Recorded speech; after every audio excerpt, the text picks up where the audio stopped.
Good morning. Bike tayo ngayon. Dahil medyo maaraw today at medyo maaga pa, take the opportunity para makapag-exercise. Bike naman. Kung plano ko punta ng Bridgetown, silipin ulit ang Park Links. Mag-laps doon. Bala ko talaga originally mag-UP. Yun talaga originally. Kailang para akong tinamad.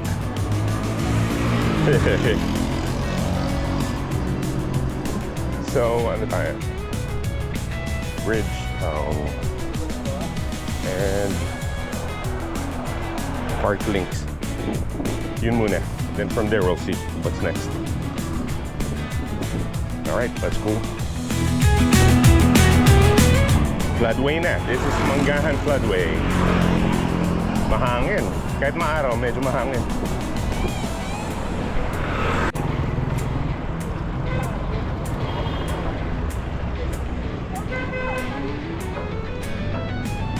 Bridgetown.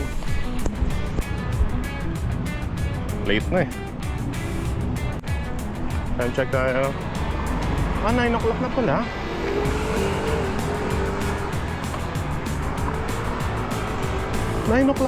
Akala ko 7:30 pa.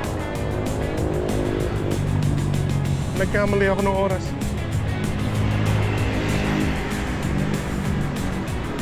Para akong time warp dun eh. Kasi nag-ano pa ako, naglinis ako ng bike. Siguro natagalan ako doon. Kaya pala.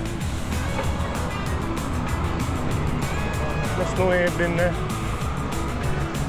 Maaraw pero semi-cloudy.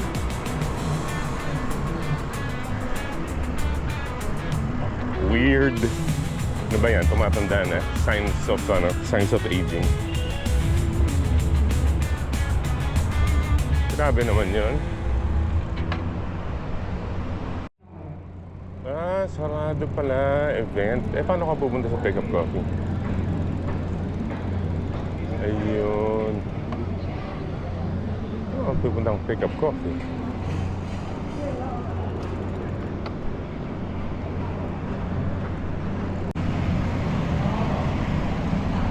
So, ang goal natin today, nagbago na. Alright, we have a new goal for today dahil late na pala. Hindi ko na, talaga, namalayan yung oras. Ano na lang, mamamalengke na lang ako. Tawagan ko muna si TJ. Late na pala, alas 9. Bad trip. Sige.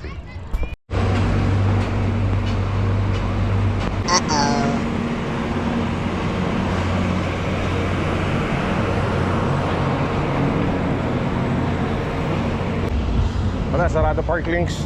Dito na tayo. C5 Opus Mall. Bukas na yan. Maganda yung loob niyan. Under Robinsons. Pag weekend maraming tao. Pero pag weekday talagang ang luwag. Mabagal lang tayo. Maganda yung kapit ng brakes ko ngayon kahit rim brake to, ang ganda. Basta nalilinisan lang talaga ng degreaser. Ang ganda ng kapit, para kang naka-disc brake na rin. Pero walang tunog. Galing. Yung debate about disc brake and rim brake, debatable talaga yan. Pero as of now, ang ganda ng kapit. Yung disc brake ko na Monster Gravel, okay naman siya. Pero mas kapit yung brake nito ngayon. Siguro kasi mas magaan ko yung road bike. At specialized yung brand. Yung isa, ano lang yun eh, parang budget mountain bike lang yun na kinonvert ko.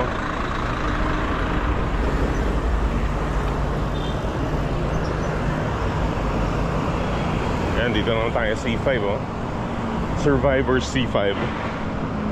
Well, kailangan lang naman dito aware ka sa surroundings mo, 360 by shoulder checking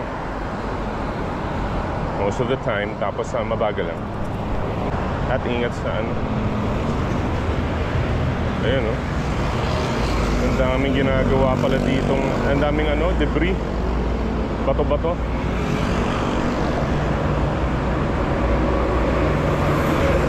delikado rin para sa siklista. So tinanggal nila yung asfalto dito kaya medyo matagtag. So, kung bukas yung park links, dito dapat ang labas natin eh. Skip na natin yung matagtag na yun. Konti na lang ang biyahe papuntang Eastwood. Kaya lang sarado yung ano eh. Nakita ko may divider eh. Pagka ganun, hindi ko na ipipilit. Baka kasi may event.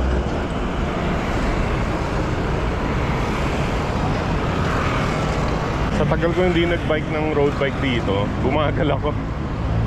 Bumagal yung padjak ko. Walang exercise kasi. O baka feeling ko lang bumagal ako kasi lately nakamotor ako lagi. Oh, by the way, if you're into photography or videography or you're a content creator, I recommend checking out Dehancer.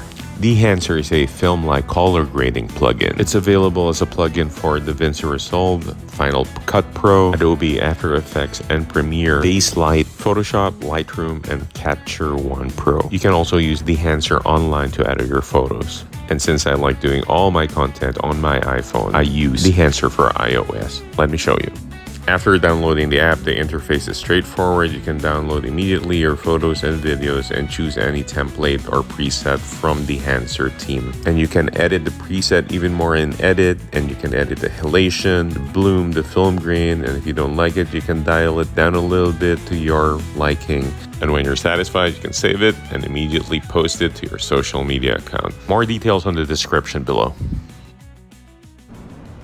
Alright, Eastwood. Dinaanan ko ulit yung usual backdoor ko sa Calle Industria from C5.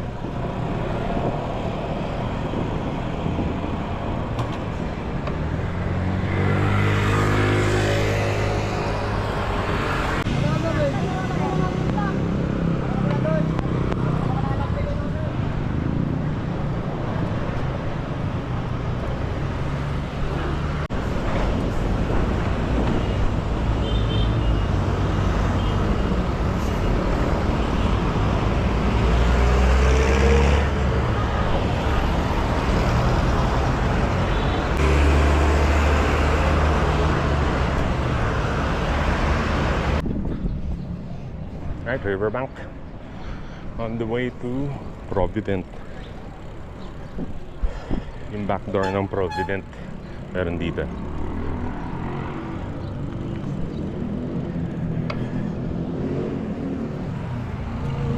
Ito from Riverbank may daan sa loob kaya hindi ka na kailangan makapagsapa lang dun sa main road.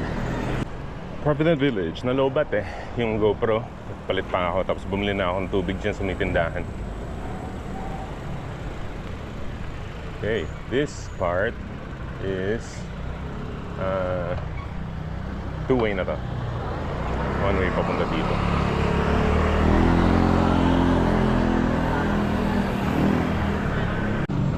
Yan, ang tumbok nito yung main St. Mary Avenue. Ito yung main road ng Provident. Kaliwa tayo palabas.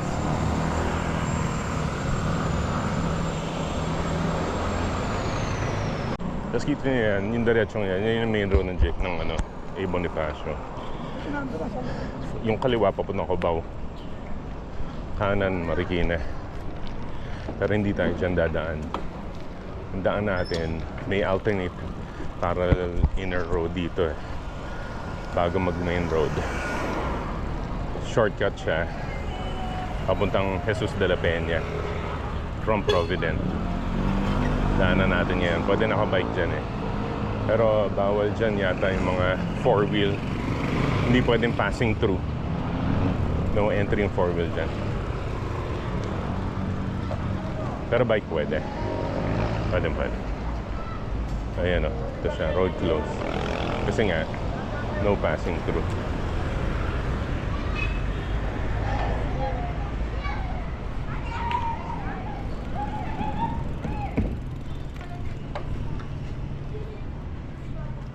May mga bars dito. Parang hindi pa yata operational yan. Parang hindi.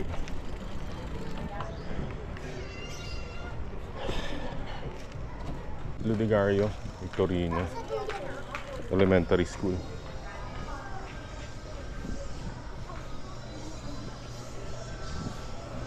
Pero Jesus de la Peña High School na ang tawag nila yata, ah.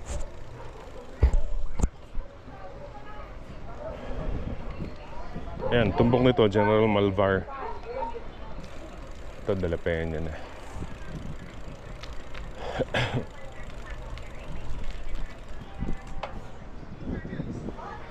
Ito, maliit yung kali dito. Kasi parang noon, daanan lang ng kalabaw papunta doon sa ilog. Pag tinuloy-tuloy mo to, dire-diretso, ilog ang tumbok. Kaya yung mga kalye ditong tulad nito, Carabao pati kabayo. Ayun, pero sarado doon ngayon. Dito tayo.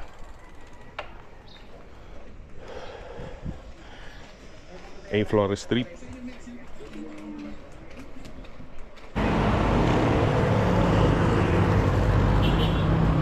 Okay, Marikina Bridge. Ito Marikina Bridge, part to ng Jesus de la Peña, pati San Roque at Santo Niño.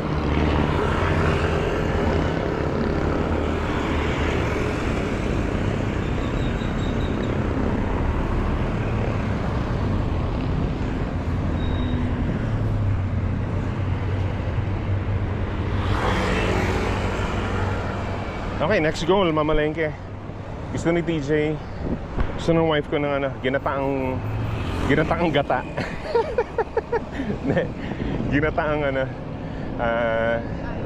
ano yan, yung squash? Ginataang ano, kalabasa. So, kailangan ko kalabasa. Sitaw. May malunggay na sa bahay, may tanong yung malunggay. Ano?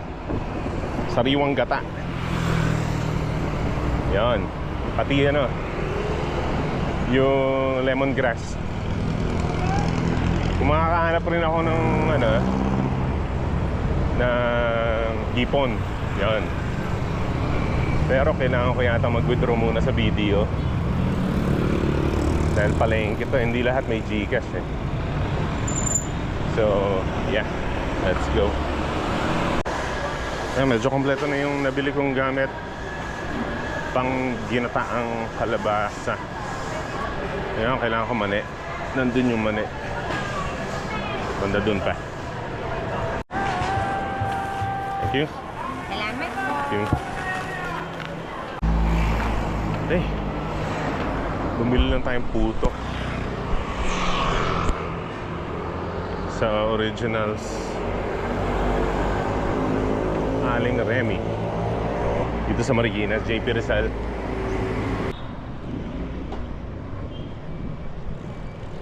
Whew. May init na. Okay.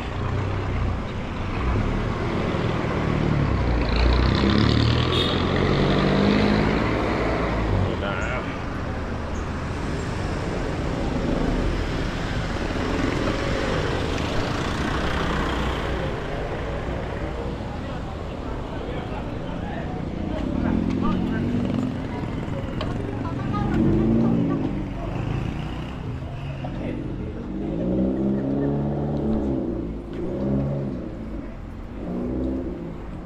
Ito sa Mabini, parallel nito yung ano, yung JP Rizal. Parallel na to. So mas magandang dumaan dito pag naka-road bike kayo, naka-bike. Ang payapa. Ayan o. Labas mo rin, JP Rizal rin, pero dulo na. Malapit na sa Kalumpang. Maganda dito sa dulo. Merong Chevy burger. Pagkatapos mo magbike, no? Burger. Tapos may mart, may parang mini mart dito. Ayan, dito na yung ano, parang intersection ng JP Rizal pati MN Rojas. Dito, palabas na to Marquez Highway.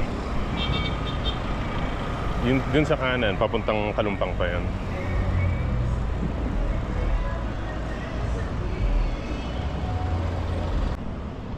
Ayan, Marcos Highway na. Mainit na. Grabe init.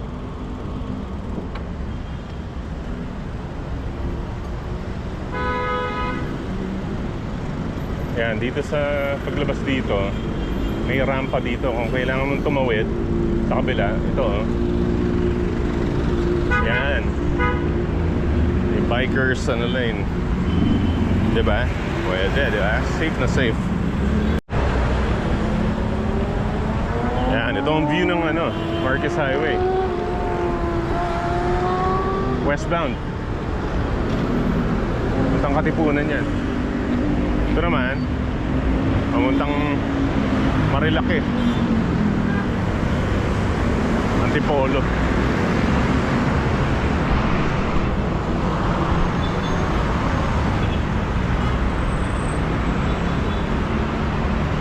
Ayan.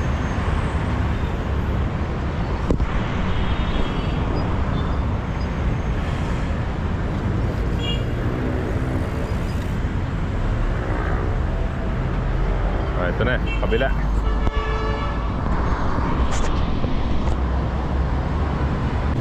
Alright, pauwi na ng bahay. So medyo tinanghali na pala talaga ako. Usually pag 9 o'clock pauwi na ako eh. Tapos na dapat eh. 9 o'clock, nasa Bridgetown pa lang ako. So na para akong na warp, time warp. Anyway, next time try ko mas maaga, yung usual na schedule ko. Yun lang. Tapusin ko na tong vlog na to, tong bike.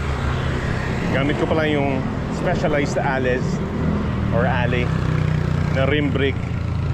Ang ganda pa rin. Magaan. Malakas ang brake pagka bagong linis yung rim. Malakas eh. So okay na okay pa rin eh. At yeah, reliable. You know, 28C tires. Tamang-tama lang for road, for city. Alright.